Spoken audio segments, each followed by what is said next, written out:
5મી જૂન international પર્યાવરણ દિવસ તરીકે ઉજવાય છે. 1973થી ઉજવણી થાય છે, એટલે આ વખતની ઉજવણી એ 51મી ઉજવણી છે. 51મો વૈશ્વિક પર્યાવરણ દિવસ ઉજવાઈ રહ્યો છે.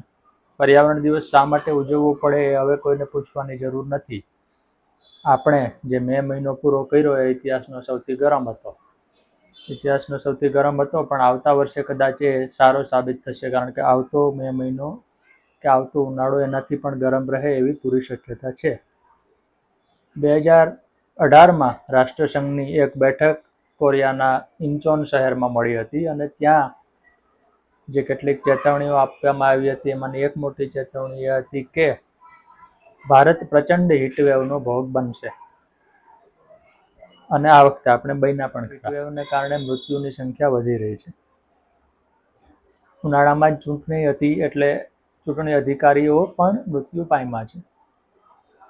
હીટવેવ એ ગરમી નથી, હીટવેવ એ પ્રચંડ ગરમી છે. કોઈ ચોક્કસ વિસ્તારમાં ગરમ હવા સતત ફર્યા જ કરે અને જે સ્થિતિ સર્જાય એને હીટવેવ આપણા માટે નવી નથી.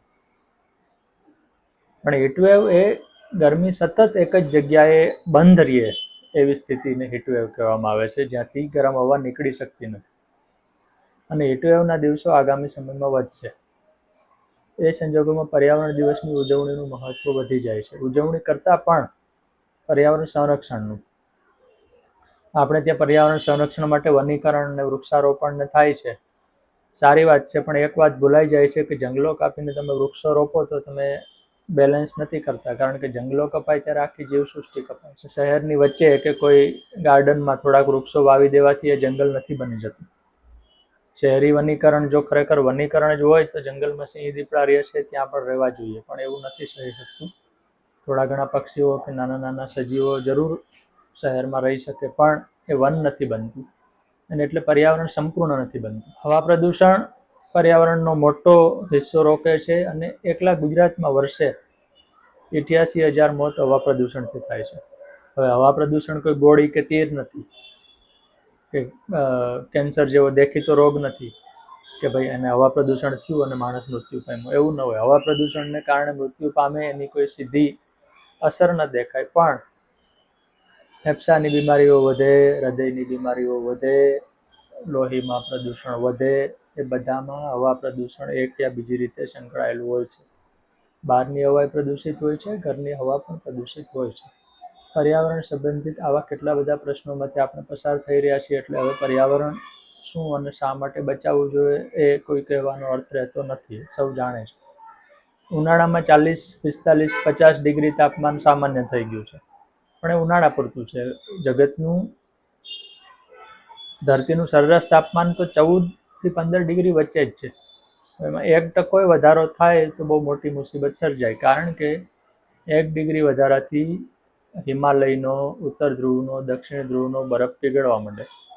સદીના અંત સુધીમાં બરફ પીગળી અને સમુદ્રની સરેરાશ સપાટી 2 ફૂટ વધી જશે. માલદીવ્સ, તુવાલુ જેવા અનેક એવા ટાપુ રાષ્ટ્રો છે કે જેમનું અસ્તિત્વ જ મુશ્કેલીમાં મુકાઈ ગયું છે, કારણ કે સમુદ્ર સપાટી વધે એટલે એની ટાપુની જમીન ઘટતી જાય છે. 2011માં માલદીવ્સના પ્રમુખ ભારત આવ્યા અને એમણે ભારત સરકારને કીધું કે અમને જમીન આપો.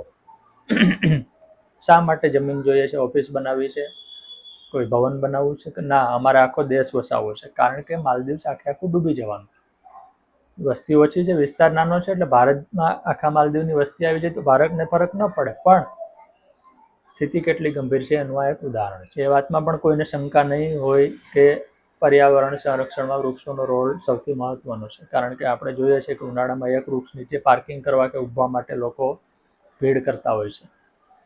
એક વૃક્ષની સરેરાશ કિંમત 15.70 લાખ હોવાનું કલકત્તાની સાયન્સ ઇન્સ્ટિટ્યૂટે નોંધ્યું છે. એ ગણતરીને આપણે સાચી માનીએ, ખોટી માનીએ, ન માનીએ તો પણ વાંધો નહીં, પણ એટલું તો સમજીએ જ છે કે વૃક્ષની કિંમત લાખોમાં છે. બીજી બાજુ વર્લ્ડ બેન્કે એવું ગણી કાઢ્યું છે કે આખી ધરતી ઉપર અંદાજે 3040 અબજ વૃક્ષો છે. 3040 અબજ વૃક્ષો છે.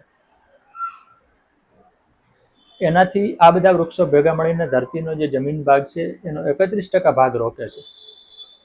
પણ બીજી બાજુ આપણે સતત વૃક્ષો કાપતા જઈએ છીએ. પર્યાવરણનો પ્રશ્ન એવો છે કે જ્યાં સુધી માણસ એમ નહીં વિચારે કે હું પર્યાવરણનું સંરક્ષણ કરીને દુનિયા ઉપર ઉપકાર નથી કરતો, દેશ ઉપર ઉપકાર નથી કરતો, રાજ્ય ઉપર ઉપકાર નથી કરતો, મારા શહેર ઉપર ઉપકાર નથી કરતો, મારી પોતાની ઉપર કરું છું, મારી આવનારી પેઢી માટે કરું છું, ત્યાં સુધી પર્યાવરણનો પ્રશ્ન હલ થશે નહીં. અત્યારનો યુગ ડિજિટલ છે, આર્ટિફિશિયલ ઇન્ટેલિજન્સનો છે. આર્ટિફિશિયલ ઇન્ટેલિજન્સને કારણે આપણે ઘણા કામ સરળ થાય છે. સામે પક્ષે એ હકીકત છે કે આર્ટિફિશિયલ ઇન્ટેલિજન્સના સોફ્ટવેર કમ્પ્યુટરોને ધમધમતા રાખવા માટે પ્રચંડ વીજળી જોઈએ. એક જ ઉદાહરણ, ચેટ જીટીપીને ચાલુ રાખવા માટે 10 લાખ કિલોવોટ વીજળી વપરાય છે.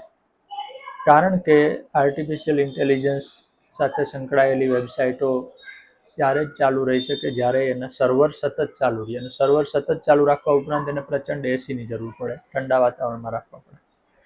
આપણામાંથી ઘણાને યાદ હશે કે ઘરમાં પહેલું કમ્પ્યુટર આવે અથવા તો કમ્પ્યુટરની લેબોરેટરી સ્થપાય તો પહેલાં એસીની વ્યવસ્થા કરતા કે ભાઈ અમારા માટેની કમ્પ્યુટર માટે એસીની જરૂર છે, એટલે એને ઠંડા રાખવા માટે પણ વીજળી વપરાય છે. આમ આપણી પ્રગતિ સતત પર્યાવરણને કાપીને આગળ વધી રહી છે, અને આપણે પ્રગતિ ગણવી કે શું ગણવું એ આપણે નક્કી કરવાનું છે. ધન્યવાદ.